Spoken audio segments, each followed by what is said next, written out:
안녕히 주무셨습니까? 오늘 하루도 말씀과 기도로 하나님과 함께 시작하도록 하겠습니다. 예수 그리스도는 아버지의 본체의 형상이 히브리서 1장 3절 말씀입니다. 이는 하나님의 영광의 광채시요 그 본체의 형상이시라. 그의 능력의 말씀으로 만물을 붙드시며 죄를 정결케 하는 일을 하시고 높은 곳에 계신 위엄의 우편에 앉으셨느니라.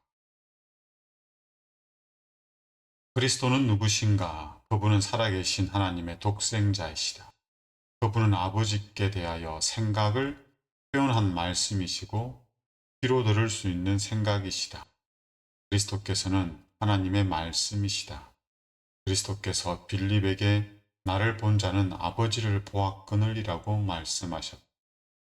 그리스도는 하나님의 형상, 그의 영광의 광채, 그 본체의 형상이셨다. 하나님은 우리를 죄에서 구원하기 위해서 하나님 자신을 계시하여야 했습니다. 알려주어야 했습니다. 즉, 죄인들이 하나님에 대한 지식을 가져야만 하나님에 대한 믿음, 신뢰를 가질 수가 있었기 때문에 하나님을 바르게 알려야 했습니다. 사탄이 너무나도 하나님에 대한 지식을 왜곡시켜 놓았기 때문에 하나님의 백성이라고 하는 이스라엘 백성들마저도 하나님을 오해하고 있었고 하나님에 대한 바른 믿음을 나타내지 못하고 있는 상황이었습니다.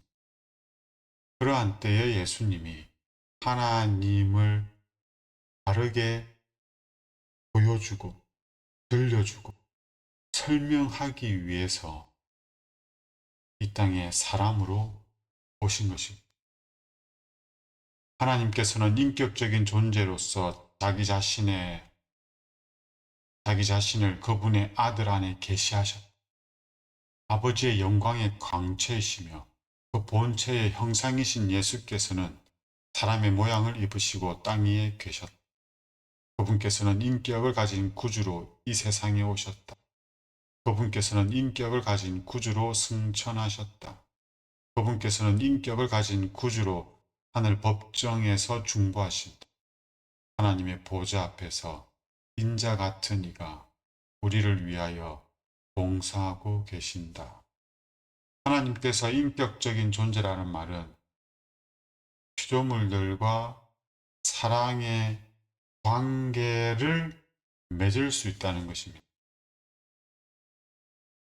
예수님께서는 이 사랑을 죄인들에게 바르게 알려주기 위하여 이 땅에 오셨고, 이 땅에 오실 때에 신으로 오신 것이 아니라 사람으로 오셨습니다. 인성을 쓰시고 이 땅에 오셨습니다.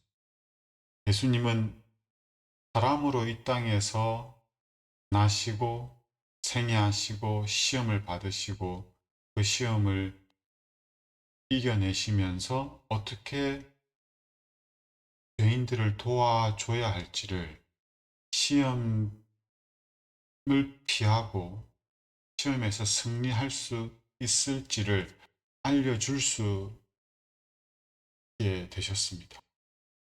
그리고 이 예수님은 그 인격, 그 인성을 쓰시고 하늘로 승천하셨고 그 인성을 영원히 소유하게 되실 것입니다.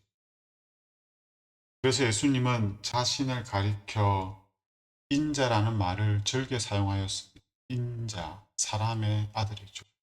우리와 같이 사람으로 이 땅에 오셨다는 것을 굉장히 중요하게 생각하셨고 강조하셨습니다.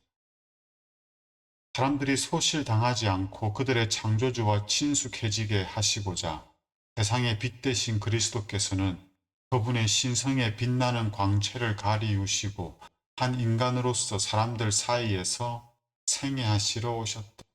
하나님께서 그리스도를 통하여 계시되신 것 외에는 어떤 사람도 어느 때든지 하나님을 본 적이 없다.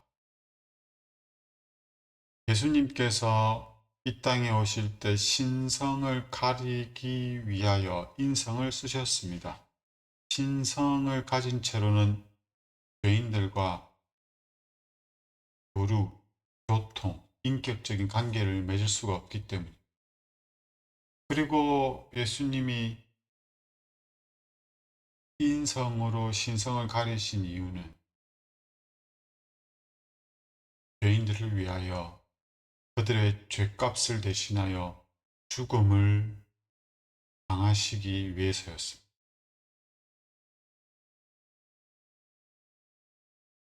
그리스도께서는 사람들에게 하나님께서 그들에게 알기를 바라시는 것이 무엇인지 가르쳐 주기 위하여 오셨다. 우리는 하늘에서 땅에서 넓은 대양의 물에서 하나님의 솜씨를 본다. 모든 피조물은 하나님의 능력과 지혜와 사랑을 증거한다. 그러나 우리는 별들이나 태양이나 큰 폭포에서 그리스도 안에 나타난 그대로의 하나님의 인격을 배울 수는 하나님께서는 인류에게 당신을 아는 지식을 나타내셔야 했습니다. 왜냐하면 그 지식이 있어야만 하나님에 대한 믿음과 신뢰를 가질 수 있고 하나님의 말씀에 순종하며 하나님의 품성을 닮아갈 수 있기 때문입니다. 우리가 하나님을 아는 방법이 여러 가지가 있지만 가장 쉽게 하나님을 알 수 있는 방법은 천년계를 통해서입니다. 하나님께서 만드신 피조물들을 통해서죠. 하나님께서 만드신 것들을 자세히 관찰하면 우리는 하나님이 존재한다는 사실을 부인할 수 없고 하나님의 지혜와 능력이 굉장하다는 것을 알 수 있습니다. 그리고 하나님이 비록 죄로 인해 저주받은 세상이지만 여전히 하나님의 사랑이라는 흔적을 지니고 있기 때문에 우리는 여러 가지 천년계의 모습들 속에서 하나님이 사랑이라는 것을 발견할 수 있습니다. 그러나 하나님의 품성을 온전히 알 수는 없습니다. 하나님이 얼마나 긍휼하시고 자비로우시며 거룩하시고 공의로우신지를 알 수는 없습니다. 이 하나님을 우리에게 있는 그대로 나타내시기 위해서 예수님이 이 땅에 오셔서 하나님이 누구신지를 알려주신 것입니다. 부드럽고 인정 많고 동정 깊고 언제나 다른 사람에게 사려 깊으신 그분께서는 하나님의 품성을 나타내셨고 하나님과 사람을 위해 끊임없이 봉사하고 계셨다. 예수께서 인성을 입으신 것처럼 하나님께서는 그분을 따르는 자들도 그렇게 되도록 의도하신 우리는 그분의 능력을 힘입어 구주께서 생애하신 순결하고 고결한 생애를 살아야 한다. 예수님이 이 땅에서 사람으로 생애하시면서 하나님이 누구신지를 나타내셨다는 것은 하나님의 품성을 나타냈다는 의미입니다.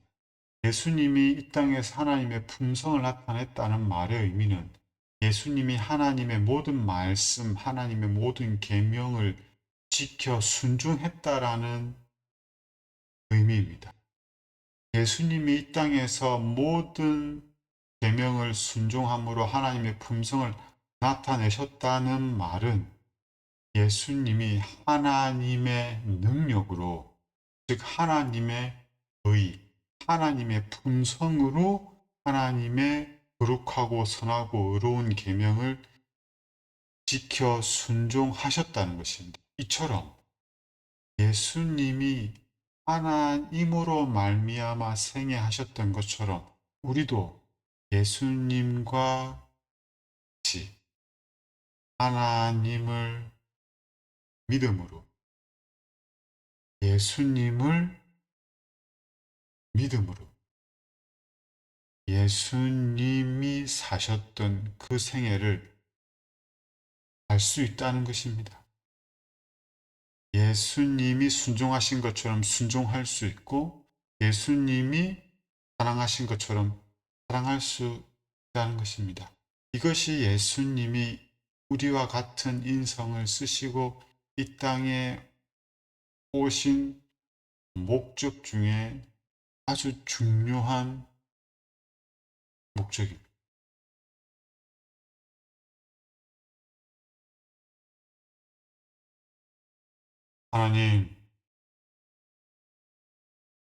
하나님이 누구신지, 어떤 분이신지, 어떤 능력을 가지시고, 어떠한 품성을 가지셨는지, 얼마나 자비롭고, 은혜롭고, 긍휼이 많으시고,